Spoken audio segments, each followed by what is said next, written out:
안녕하세요, 여러분. 저는 74살 박연숙입니다. 한평생 남편과 함께 작은 반찬 가게를 운영하며 성실하게 살아온 평범한 할머니예요. 오늘은 제 인생에서 가장 후회되는 선택에 대해 이야기하려 합니다. 15년 전 저는 캐나다에서 성공했다는 아들을 따라 이민을 떠났어요. 그때만 해도 아들이 현지에서 사업을 잘하고 있고 손자도 좋은 환경에서 교육받을 수 있다고 믿었거든요. 한국에 있던 집까지 팔아서 이민 자금을 마련했죠. 그런데 15년 만에 돌아온 지금 저는 월세 30만 원짜리 고시텔에서 하루하루 버티고 있습니다. 국민연금 35만 원과 기초연금 32만 원이 전부인 제가 어떻게 이렇게 됐을까요? 분명 더 나은 삶을 위해 떠났는데 왜 돌아온 한국에서 더 힘든 삶을 살게 됐을까요? 어쩌다 일이 이렇게 된 건지 지금부터 모두 말씀드릴게요. 2009년이었을 거예요. 그때는 정말 평범한 일상이었죠. 남편과 함께 30년 넘게 운영해온 반찬 가게가 있었고 비록 크게 벌지는 못했지만 월세 걱정 없는 작은 아파트에서 소소하게 살고 있었어요. 아들은 7년 전에 캐나다로 떠났습니다. 처음에는 어학연수로 시작했는데 그곳에서 며느리를 만나 결혼하고 정착하게 됐죠. 가끔 전화로 안부를 묻곤 했는데 아들은 항상 잘 지내고 있다고 했어요. 엄마 여기 정말 좋아요. 공기도 맑고 사람들도 친절하고. 그런 말을 들을 때마다 마음이 뿌듯했습니다. 그런데 어느 날이었어요. 아들에게서 예상치 못한 전화가 왔죠. 엄마 아빠 이제 저희 사업이 안정됐어요. 엄마 아빠도 이제 캐나다로 오시는 게 어떨까요? 처음엔 깜짝 놀랐습니다. 우리가 갑자기 왜? 손자도 크고 있는데 할머니 할아버지가 옆에 계시면 좋을 것 같아요. 그리고 여기 의료시설도 좋고 노후에는 이쪽이 훨씬 나을 거예요. 아들의 목소리는 확신에 차 있었어요. 며느리도 전화를 바꿔봤더니 한국말로 정중하게 인사했죠. 어머니 저희가 이제 집도 넓은 곳으로 이사했거든요. 충분히 모실 수 있어요. 남편과 저는 그날 밤 늦도록 이야기했습니다. 여보 아들이 성공했나 봐. 우리까지 부를 정도면. 그러게 말이야. 그동안 고생한 게 보답받는 것 같아서 기뻐. 하지만 막상 이민을 결심하기까지는 시간이 걸렸어요. 30년 넘게 살던 터전을 떠난다는 게 쉬운 일이 아니거든요. 그런데 아들이 보내준 사진들을 보니 마음이 흔들렸습니다. 넓은 마당이 있는 2층 주택이었어요. 손자가 마당에서 뛰어노는 모습, 며느리가 활짝 웃으며 요리하는 모습. 모든 게 행복해 보였죠. 엄마 여기서 손자 돌봐주시면서 편히 지내세요. 병원비도 걱정 없고요. 결국 우리는 결심했습니다. 한국에 있던 아파트를 팔았어요. 당시 시세로 1억 2천만 원 정도 받았죠. 반찬 가게도 정리하고 30년 넘게 모은 적금까지 해약했습니다. 총 2억 원 정도의 돈을 손에 쥐고 캐나다행 비행기에 올랐어요. 공항에서 마중 나온 아들의 모습을 지금도 기억해요. 사진보다 훨씬 말라 있었고 얼굴색이 좋지 않았어요. 하지만 저는 그때 긴 비행으로 피곤해서 그런 거라고 생각했죠. 며느리도 함께 나왔는데 밝게 웃으며 인사했지만 눈가에 피로가 짙게 배어 있었습니다. 어머니 아버지 오시느라 수고 많으셨어요. 며느리의 한국말은 유창했지만 어딘가 어색한 구석이 있었어요. 마치 오랫동안 쓰지 않은 말을 억지로 꺼내내는 것 같았죠. 차를 타고 집으로 향하는 길에 아들이 말했습니다. 엄마 아빠 여기 겨울이 좀 춥긴 한데 금방 적응하실 거예요. 창밖으로 보이는 풍경은 정말 아름다웠어요. 넓은 도로와 깔끔한 주택들, 잘 정돈된 가로수들. 사진에서 본 것보다 훨씬 좋아 보였죠. 역시 선진국이구나 하는 생각이 들었습니다. 그런데 집에 도착해보니 뭔가 이상했어요. 사진에서 본 그 넓은 마당이 있는 집이 아니었거든요. 아파트형 타운하우스였는데 생각보다 훨씬 작았습니다. 아들아 이 집이 맞니? 사진에서 본 집과 좀 다른 것 같은데. 아들이 어색하게 웃으며 대답했어요. 아, 그 집에서 이사 왔어요. 이쪽이 학군이 더 좋거든요. 집 안은 깔끔했지만 가구가 많지 않았어요. 거실에는 낡은 소파 하나와 작은 테이블 그리고 오래된 텔레비전이 전부였죠. 며느리가 얼른 설명했습니다. 새 가구 주문해놨는데 아직 안 왔어요. 곧 올 거예요. 손자는 그때 9살이었는데 처음 만나는 할머니 할아버지를 보고도 별로 반가워하지 않았어요. 영어로 뭔가 중얼거리더니 자기 방으로 들어가 버렸습니다. 얘가 부끄러워해요. 한국말도 잘 못하고. 그날 저녁 며느리가 한국 음식을 해줬어요. 김치찌개였는데 맛이 좀 이상했어요. 김치가 신선하지 않았고 고기도 질긴 것 같았죠. 하지만 멀리서 온 우리를 위해 정성껏 해준 거니까 맛있다고 했습니다. 고마워 며느리야. 이렇게 한국 음식까지 해주고. 에이 당연한 거죠. 앞으로 매일 해드릴게요. 그런데 며느리의 표정이 뭔가 어둡더라고요. 웃고는 있었지만 진짜 웃음이 아닌 것 같았어요. 눈가에 짙은 다크서클이 있었고 자주자주 한숨을 쉬었습니다. 첫날 밤 남편과 저는 작은 방 하나를 배정받았어요. 침대는 하나뿐이었는데 너무 작았죠. 그래도 아들 집에 온 게 어디예요. 여보 그래도 우리 아들이 잘 살고 있네. 맞아. 이 나이에 외국까지 와서 손잡을 수 있으니 얼마나 좋아. 하지만 잠들기 전 집안이 너무 조용하다는 게 이상했어요. 아들 가족들이 거실에서 나누는 대화 소리가 들렸는데 영어라서 무슨 말인지 알 수 없었죠. 가끔 목소리가 높아지는 것 같았지만 그냥 일상적인 대화려니 했습니다. 이튿날 아침 아들은 일찍 나가버렸어요. 엄마 저 출근해야 해요. 며느리가 동네 구경시켜 드릴 거예요. 서둘러 나가는 모습을 보니 정말 바쁜가 보다 했죠. 며느리와 함께 동네를 돌아다녔는데 생각보다 한적했어요. 상점들도 많지 않았고 한국 사람도 거의 보이지 않았습니다. 여기 한국 사람 많이 살아요? 그렇게 많지는 않아요. 대부분 다른 동네에 살아요. 마트에 갔을 때 정말 놀랐어요. 물건값이 한국의 2배, 3배였거든요. 사과 한 봉지가 7달러 우리 돈으로 10,000원 가까이 했어요. 며느리가 장을 보는데 계속 가격표만 보더라고요. 결제할 때도 카드가 안 돼서 현금으로 냈는데 지갑에 돈이 얼마 없는 게 보였어요. 며느리야 돈이 부족하면 우리가. 아니에요 괜찮아요. 그냥 오늘은 현금으로 하려고요. 하지만 며느리의 표정이 어두워지는 걸 놓칠 수 없었어요. 계산대에서 나오면서 한숨을 크게 쉬더라고요. 집으로 돌아가는 길에 며느리가 말했습니다. 어머니 여기 생활비가 좀 비싸긴 해요. 그래도 의료비는 무료니까 나으실 거예요. 그래 고맙다. 우리가 적응할 수 있도록 도와줘서. 하지만 며느리의 목소리에서 불안함이 느껴졌어요. 뭔가 우리에게 말하지 못하는 걱정이 있는 것 같았죠. 그날 오후 손자가 학교에서 돌아왔어요. 영어로 뭔가 불만을 토하더니 자기 방으로 들어가 버렸습니다. 며느리가 따라가서 달래는 소리가 들렸어요. What's WRON gram? Tell mm Y. 나중에 알고 보니 손자가 학교에서 왕따를 당하고 있었어요. 동양인이라서 놀림받는다는 거죠. 며느리는 우리 앞에서는 아무렇지 않은 척 했지만 밤마다 손자 때문에 걱정하는 모습이 보였습니다. 저녁에 아들이 돌아왔을 때 표정이 많이 지쳐 있었어요. 오늘 일이 어땠니? 네, 그냥 평소와 같았어요. 아들의 대답이 시원하지 않았어요. 보통은 일 얘기를 자세히 해주곤 했는데 그날은 말을 아끼더라고요. 식사 중에도 계속 휴대폰을 확인했고 전화가 오면 다른 방으로 들어가서 받았습니다. 누구 전화야? 아, 그냥 회사 일이에요. 하지만 아들의 목소리에서 긴장감이 느껴졌어요. 전화 통화하는 소리가 방문 너머로 들렸는데 평소보다 목소리가 높았고 뭔가 다급해 보였죠. 그날 밤 남편과 이야기를 나눴습니다. 여보 아들이 뭔가 스트레스를 많이 받는 것 같지 않아? 나도 그런 생각이 들어. 표정이 예전과 많이 달라. 하지만 우리는 그냥 새로운 환경에 적응하느라 그런 거라고 생각했어요. 이민자의 삶이 쉽지 않다는 건 알고 있었거든요. 며칠이 지나면서 점점 이상한 점들을 발견하게 됐어요. 첫 번째는 냉장고였어요. 항상 텅텅 비어 있었거든요. 한국에서는 냉장고에 반찬이며 과일이며 가득 차 있는 게 당연했는데 여기는 달랐어요. 우유 한 팩, 빵 한 봉지 그리고 몇 개의 계란이 전부였죠. 며느리야 장을 자주 안 보니? 아 여기는 필요한 것만 그때그때 사요. 너무 많이 사두면 상해요. 말은 그럴듯했지만 뭔가 이상했어요. 한국에서 살 때는 언제나 넉넉하게 사두곤 했는데 말이에요. 두 번째는 전기료 고지서였어요. 며느리가 우편물을 확인하는데 빨간 글씨로 된 종이를 보고 얼굴이 하얘지더라고요. 얼른 숨기려고 했지만 이미 본 것을 어떻게 해요. 무슨 종이야 며느리야? 아 아무것도 아니에요. 그냥 광고지요.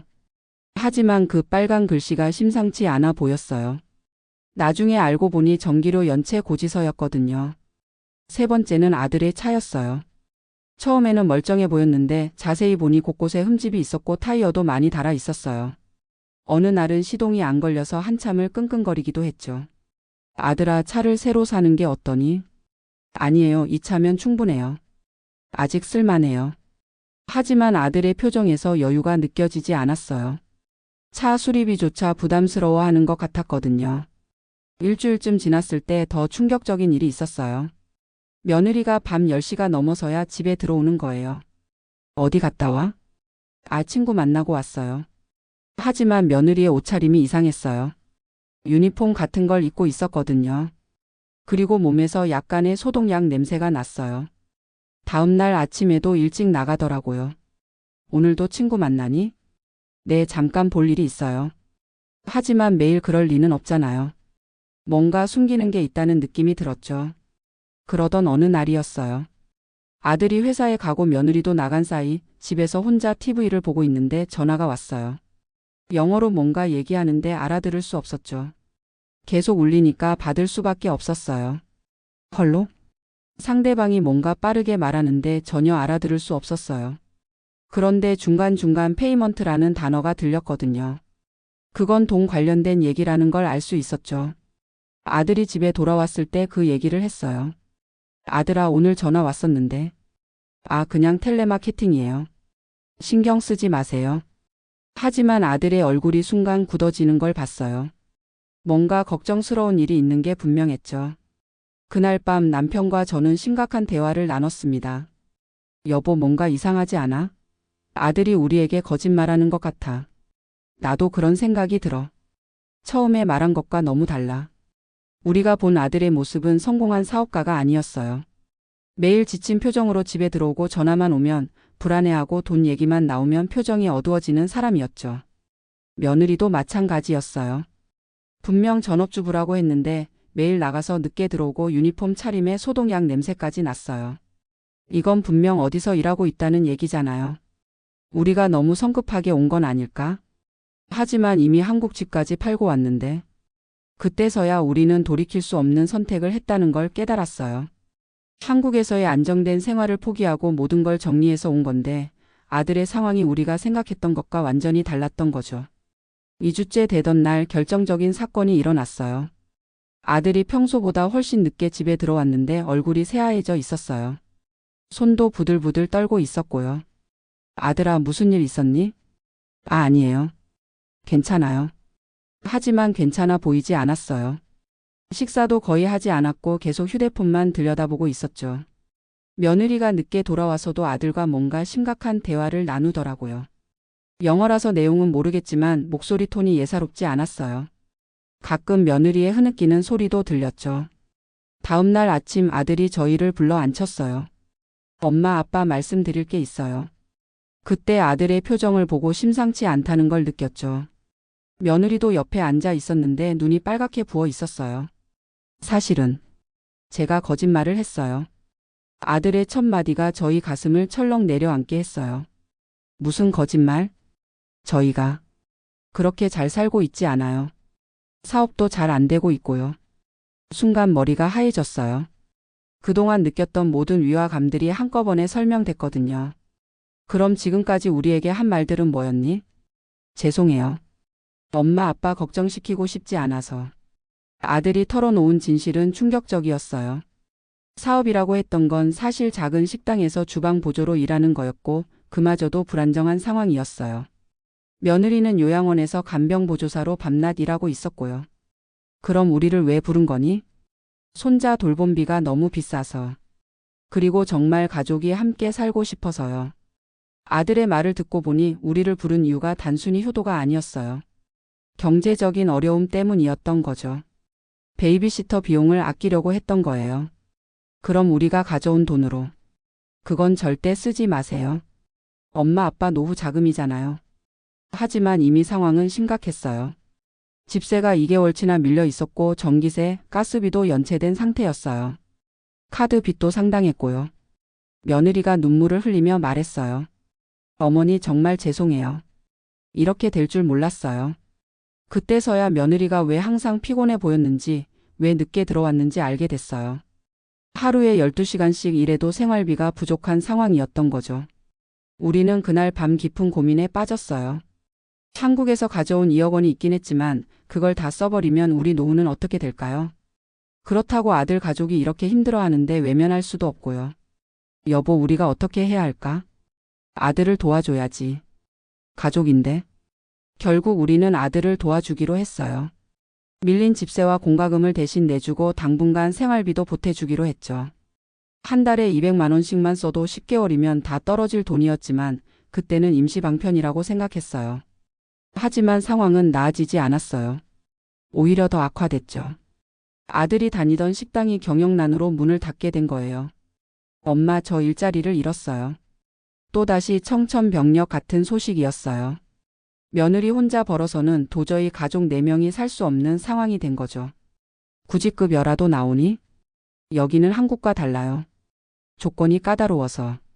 아들은 매일 구직활동을 했지만 쉽지 않았어요.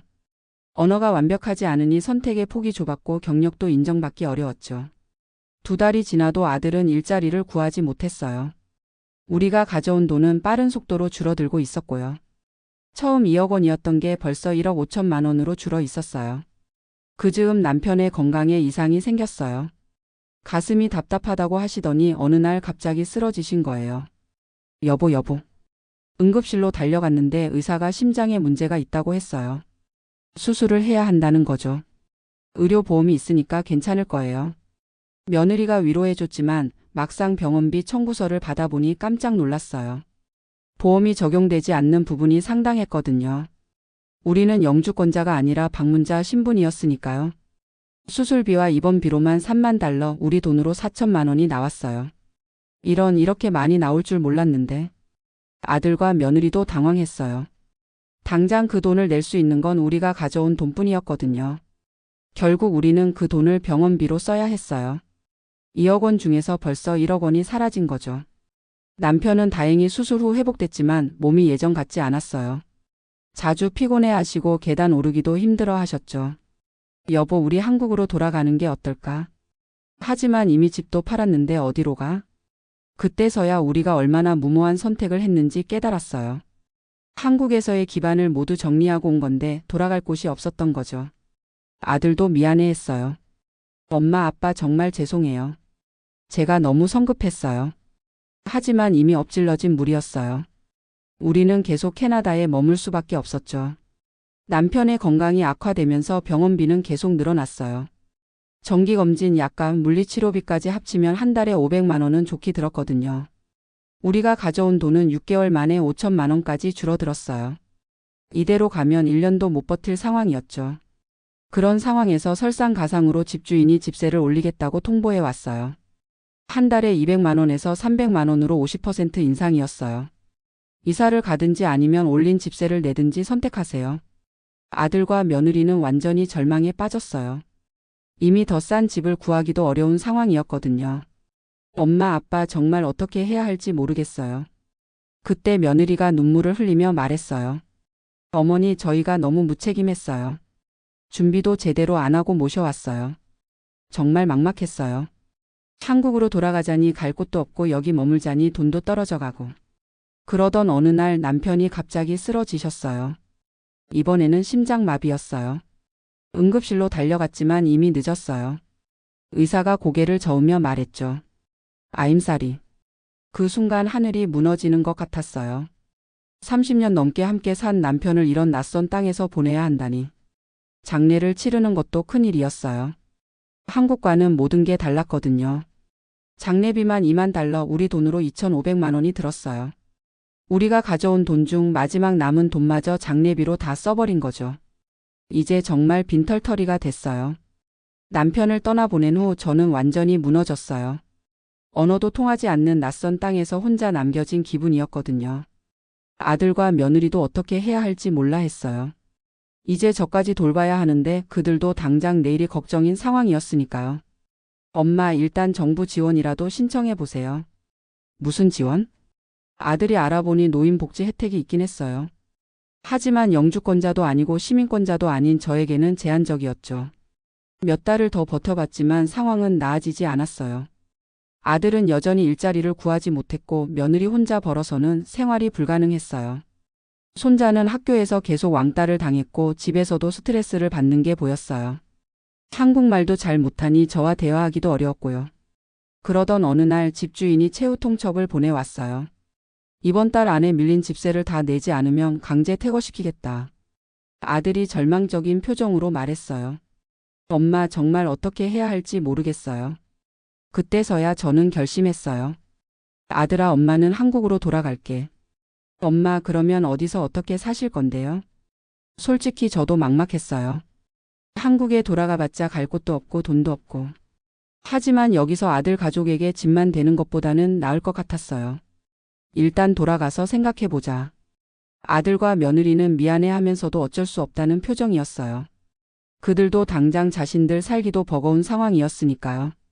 결국 저는 15년 만에 한국행 비행기표를 끊었어요. 갈 때는 2억 원을 들고 갔지만 돌아올 때는 비행기표 살 돈도 아들이 빌려줘야 했어요. 공항에서 작별 인사를 할 때 아들이 울었어요. 엄마, 정말 죄송해요. 제가 잘못 판단했어요. 괜찮다. 너도 힘들었을 거야. 잘 살아라. 하지만 속으로는 너무 원망스러웠어요. 왜 진실을 말하지 않았을까? 왜 우리를 이런 상황으로 끌어들였을까? 비행기 안에서 지난 2년을 되돌아봤어요. 남편도 잃고 돈도 잃고 이제 갈 곳조차 없는 신세가 됐죠. 이럴 줄 알았으면 안 왔을 텐데. 그 말이 계속 맴돌았어요. 하지만 이미 늦었죠. 인천공항에 도착했을 때의 심정을 어떻게 표현해야 할까요? 15년 전에는 희망을 품고 떠났는데 이제는 절망을 안고 돌아온 거예요. 공항에서 나와 시내로 가는 버스를 탔는데 모든 게 낯설었어요. 15년 사이에 서울이 많이 바뀌어 있었거든요. 우선 여관부터 구해야 했어요. 하루에 3만 원짜리 고시원을 겨우 구했는데 정말 좁았어요. 2평도 안 되는 공간에 침대와 책상이 전부였죠. 다음 날부터 복지사무소를 찾아다녔어요. 기초생활수급자 신청을 하려고 했는데 서류가 복잡하더라고요. 할머니, 재산이 전혀 없으시다고요? 네, 다 써버렸어요. 담당 공무원이 의심스럽다는 표정으로 저를 봤어요. 해외에 계셨는데 정말 재산이 없으신가요? 여러 번 설명해야 했어요. 병원비와 생활비로 다 썼다고 정말 빈털털이라고. 결국 기초생활수급자로 인정받기까지 3개월이 걸렸어요. 그동안은 정말 힘들었죠. 하루에 한 끼만 먹을 때도 있었어요. 지금은 월 67만 원을 받고 있어요. 국민연금 35만 원, 기초연금 32만 원을 합쳐서요. 고시원 월세 30만 원을 내고 나면 37만 원이 남죠. 하루에 1만 원씩 써야 한 달을 버틸 수 있어요. 식비, 교통비, 병원비까지 포함해서요. 정말 빠듯해요. 당뇨약, 혈압약도 제대로 챙겨 먹기 어려울 때가 많아요. 약값이 만만치 않거든요. 가끔 아들에게서 연락이 와요. 엄마, 안녕하세요. 잘 지내세요? 하지만 예전 같지 않아요. 서로 할 말이 없어졌거든요. 아들도 여전히 힘들게 살고 있는 것 같아요. 목소리에서 여유가 느껴지지 않아요. 손자는 이제 중학생이 됐는데 한국말을 거의 잊어버렸어요. 가끔 화상통화를 해도 영어로만 얘기하죠. 며느리는 요즘 연락을 잘 안 해요. 아마 저에게 미안한 마음이 있을 거예요. 지금 저는 74살이에요. 앞으로 몇 년을 더 살지 모르겠지만 이런 식으로 살아야 한다고 생각하니 막막해요. 한국에 와서 만난 분들 중에 저와 비슷한 경우가 많더라고요. 자녀를 따라 해외로 갔다가 다시 돌아온 분들이요. 우리가 너무 순진했어. 자식 말만 믿고 갔던 게 잘못이야. 다들 후회하고 있어요. 하지만 이미 늦었죠. 저는 지금도 후회해요. 이럴 줄 알았으면 안 왔죠. 하지만 그때로 돌아간다고 해도 같은 선택을 했을 것 같아요. 아들이 성공했다고 하는데 엄마로서 어떻게 안 갈 수 있었겠어요. 지금 와서 생각해보니 이민이라는 게 정말 신중하게 결정해야 할 문제더라고요. 특히 나이든 부모를 모시겠다고 하는 자녀들은 정말 확실한 준비를 해야 해요. 언어, 문화, 의료 시스템, 경제적 능력. 모든 걸 꼼꼼히 따져봐야 하는데 저희는 그러지 못했어요. 그냥 아들 말만 믿고 갔던 거죠. 괜찮을 거야, 아들이 성공했다는데. 하지만 현실은 전혀 달랐어요. 아들도 힘들게 살고 있었고 저희까지 돌볼 여력이 없었던 거죠. 지금 생각해보면 한국에서 그냥 살았으면 좋았을 텐데요. 작은 아파트였지만 집도 있었고 반찬 가게 수입도 있었고 무엇보다 남편과 함께 평범하게 늙어갈 수 있었을 텐데요. 하지만 이제 와서 후회해봤자 소용없죠. 남은 인생이라도 잘 살아야 해요. 요즘은 복지관에서 무료 급식도 받고 경로당에도 나가요. 저처럼 혼자 사는 어르신들이 많더라고요. 서로 이야기하면서 위로받고 있어요. 가끔 젊은 분들이 물어봐요. 할머니 이민 어떠셨어요? 저희도 생각하고 있는데. 그럴 때마다 말해줘요. 정말 신중하게 결정하세요. 특히 나이 든 부모님이 계시다면 더욱 그렇고요. 이민이 무조건 나쁜 건 아니에요. 준비만 잘 되어 있다면 좋은 선택일 수도 있죠. 하지만 저희처럼 준비 없이 가면 정말 큰일 나요. 지금도 가끔 꿈에서 남편을 봐요. 여보 미안해. 내가 잘못 판단했어. 그러면 남편이 웃으면서 말해요. 괜찮아. 우리 그래도 함께 했잖아.